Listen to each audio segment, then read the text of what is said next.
একদিকে শীতের সকাল আরেকদিকে ছেলে মেয়েদের স্কুল বন্ধ।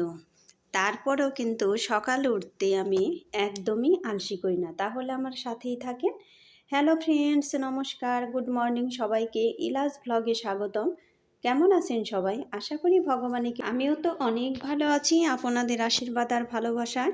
ইলাস ভ্লগে আরেকটি নতুন ব্লগ ভিডিও নিয়ে চলে আসলাম আপনাদের জন্য।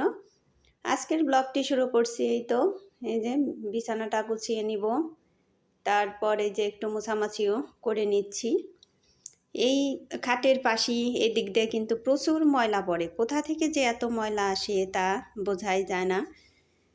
একদিন মুছলে তারপরের দিনই দেখা যায় যে সাদা সাদা ময়লা আবার এসে পড়েছে।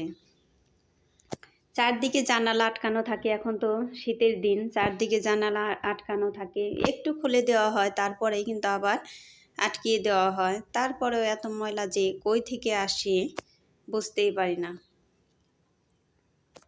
এটাই যে আমি ওয়ার্ডরোবটাও ভালো করে পরিষ্কার করে নিচ্ছি। 2-3 দিন আগে আমি এগুলো পরিষ্কার করেছি, তারপরে দেখি আবারও ময়লা এসে পড়ছে। আর ওই যে ড্রেসিং টেবিলের আয়নাটাও পরিষ্কার করে নিচ্ছি। তারপরে আমার আবার বাড়ি যাওয়ার সময় হয়ে গেল। এই তো 2-3 দিন পরে আবার বাড়ি চলে যাব, তাই ভাবলাম যে পরিষ্কার করেই নেই, কারণ এখানে আবার আসতে অনেক দেরি হবে। এই তো ড্রেসিং টেবিলটাও পরিষ্কার করে নিলাম, এখন বিছানাটা গুছিয়ে নিব। আর মশারিটা কিন্তু ওইভাবেই রাখা হয়, কিসের জন্য? কারণ সকালে উঠাইয়ে বিছানাটা গুছিয়ে তারপর আবার যখন বিকালে একটু রেস্ট নেওয়ার জন্য যায়, তখন কিন্তু মশারি ছাড়া একদমই শোয়া যায় না। এমন মাছি একদম চোখে মুখে নাকে এত বিরক্ত করে, শুয়েই থাকা যায় না। সেই জন্য কিন্তু মশারিটা টানিয়েই তারপরে শুইতে হয়। আমার আপু বা দিদি ভাই তারা একটু বলবেন তো, কাদের ওইখানে এইরকম মাছি এত বিরক্ত করে? আমাদের তো একদম বিরক্ত করে মারলো, মানে মশার চাইতে মাছির সংখ্যা একদমই বেশি। মাছি বেশি থাকলে মনে হয় মশা তেমন থাকে না। খাবার খেতে বসলে একদমই বিরক্ত করে, একবারে শুধু হাত দিয়ে তাড়াইতে হয়। আর এখন তো শীতের দিন, ফ্যানও চালানো যায় না। ফ্যান চালাইলে তো মাছি উড়ে যায়, একটু রক্ষা পাওয়া যায়। আর কিভাবে মাছি তাড়ানো যায় আপনাদের জানা থাকলে একটু আমাদের বলবেন তো। আমরা মাছির জন্য একদমই বিরক্ত হয়ে গেলাম। এই মাছি তো বর্দা মাঝে মধ্যেই মারে, ওই যে মশা মারার যে ব্যাট আছে ওই ব্যাট দিয়ে রাতে মারে, কিন্তু পরের দিন সকালেই আবার দেখা যায় যে অনেকগুলো মশা জমা হয়ে আছে। আর এখন আর মারে না, যে মারতে মারতে হাতও ব্যথা হয়ে যায়। একভাবেই তো হাত দিয়ে নাড়িয়ে নাড়িয়ে মারতে হয়, সেজন্য। আর আমি কিন্তু সকালে ব্রেকফাস্ট করেই নিয়েছি, সবারই করা হয়ে গিয়েছে। তারপরে এই যে বিছানাটা গুছিয়ে রান্না করতে আসলাম। আর এই যে বড়দিদের জিরা জল এগুলো খাবে। তারপর ওদিকে কলা সিদ্ধ দিয়ে দিয়েছি, কলার ভর্তা হবে। আর আমি কিন্তু এই যে মাছে মশলা দিয়ে তারপরে এই যে এইভাবে বাটি ঝাঁকি দিয়ে দিয়ে আগে একটু নেড়েচেড়ে মাখিয়ে নিই, তারপরে হাত দিয়ে মাখিয়ে নিই। কারণ মাছ তো অনেকগুলাই রান্না করা হয়, আপনারা তো দেখেনি। এতগুলা মাছ কিন্তু হাত দিয়ে এভাবে মাখাইতে, অনেক মাছ আছে ওগুলোর থেকে কিন্তু একদম কাটা বিধে। সেই জন্য এইভাবে আগে বাটিটা ঝাঁকিয়ে ঝাঁকিয়ে ভালো করে মিশিয়ে তারপরে কিন্তু আমি হাত দিয়ে মাখিয়ে নিই। আপনারাও কিন্তু এই পদ্ধতিটা অবলম্বন করতে পারেন, তাতে হাতের অনেকটা সুবিধা হবে। যেমন কই মাছ আছে, ও মাছ মাখাইতে গেলেও কাটা বিধে। তারপরে বড় বড় যে রুই মাছগুলো আছে, নওলা মাছগুলো আছে, এগুলোতেও কিন্তু অনেকটাই কাটা বিধে। তেলাপিয়া মাছ, সেই জন্য কিন্তু এই পদ্ধতিটাই অবলম্বন করি। এই তো মাছগুলো সুন্দর করে ভেজে নিচ্ছি। আজকের মাছ কিন্তু টাটকেনি মাছ, এই মাছগুলো খুবই টেস্টি, একদমই নদীর মাছ।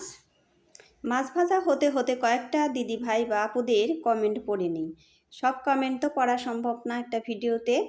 সুনিতা দিদি ভাই লিখেছে, মাছ ভাজা, ফুলকপি ভাজা, আলু কষা, চিংড়ি মাছ দিয়ে বাঁধাকপির ঘন্ট, ফুলকপি দিয়ে মাছের ঝোল, শাক ভাজা, সাথে বিরিয়ানি, সব কিছু দেখে নিলাম। থ্যাংক ইউ সো মাচ দিদি ভাই, এত সুন্দর কমেন্ট করার জন্য। এভাবেই আমার পাশে থাকবে, এভাবেই আমাকে ভালোবাসা দিবে। তার সাথে রইল অনেক অনেক ভালোবাসার, সাথে রইল আন্তরিক শুভেচ্ছা। ত্রিয়ান গ্লাস থেকে লিখেছে, খুব সুন্দর করে মাছ ভেজে নিলে, মাছ ভেজে রান্না দারুণ হয়েছে। ভাত ছড়া দেখে বিদায় নিলাম। Thank you so much. এভাবেই আমার পাশে থাকবে, এভাবেই আমাকে ভালোবাসা দিবে। তার সাথে রইল অনেক অনেক ভালোবাসা, সাথে রইল আন্তরিক শুভেচ্ছা। S M simple house wife থেকে লিখেছে, তুমি কি সুন্দর করে দুটো কড়াইতে করে সমস্ত রান্নাবান্না করে নিলে। ঝটপট চিংড়ি মাছের ঘন্ট দারুণ হয়েছে। থ্যাংক ইউ সো মাচ দিদি ভাই। এভাবেই আমার পাশে থাকবে, এভাবেই আমাকে ভালোবাসা দিবে। তার সাথে রইল অনেক অনেক ভালোবাসা, আর সাথে রইল আন্তরিক শুভেচ্ছা। এই তো এই যে মাছগুলো কিন্তু আমি সুন্দর করে ভেজে নিচ্ছি। আমার মাছ ভাজাগুলো প্রায় হয়েই গিয়েছে। একদম সুন্দর করেই কিন্তু আমি ভেজে নিচ্ছি। আমি তো প্রতিটা ভিডিওতেই বলি যে আমার মাছ ভাজা ভালো না হলে একদমই খেতে ইচ্ছে করে না। সেই জন্য কিন্তু আমি মাছগুলো একদম সুন্দর করে ভেজে নিই। আমার মেয়েও খেতে চায় না মাছ ভালো ভাজা না হলে। এই তো মাছগুলো উঠিয়ে নিলাম। আর বন্ধুরা, একটা লাইক দিয়ে আমার ভিডিওটি কন্টিনিউ করবেন। আপনাদের একটা লাইক আমার ভিডিওটিকে এগিয়ে যেতে সাহায্য করবে।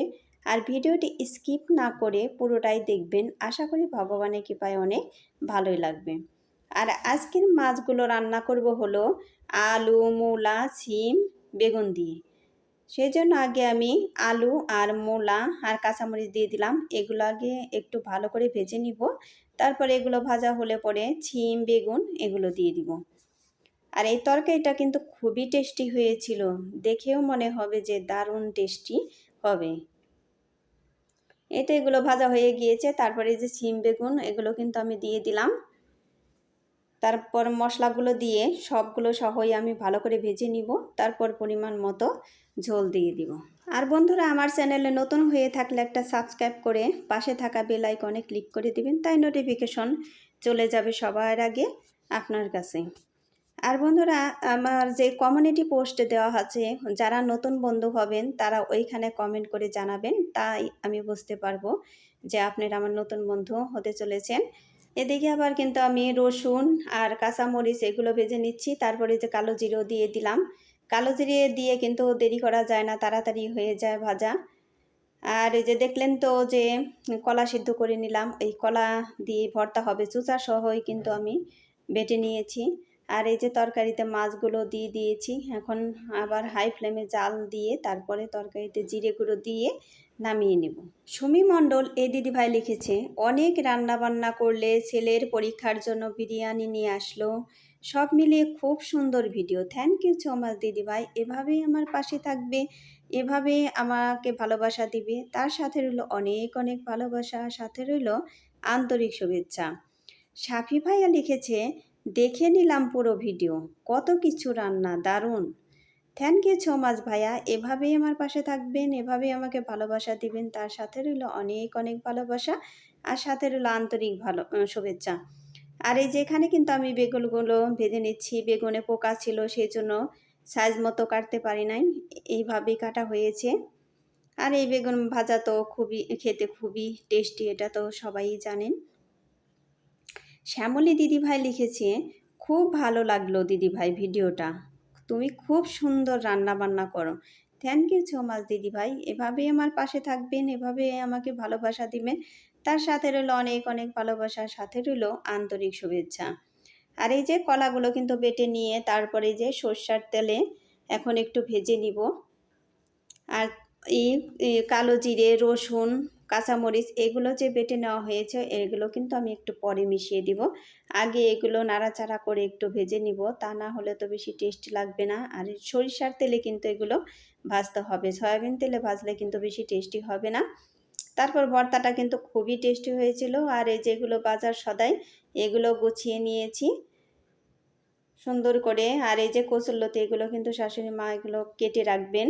আর অনেক কিছু সবজি এনেছে, এই যে আপনাদের খুলিয়ে খুলিয়ে দেখাইতে পারছি না। আর আগে যেগুলো ভিডিও করছে ওগুলো আমার ডিলিট করতে হয়েছে। আর সবাই ভালো থাকবেন, সুস্থ থাকবেন এই কামনা করে আমার ভিডিওটি শেষ করছি। পরবর্তী ভিডিও দেখার অনুরোধ রইল। টাটা।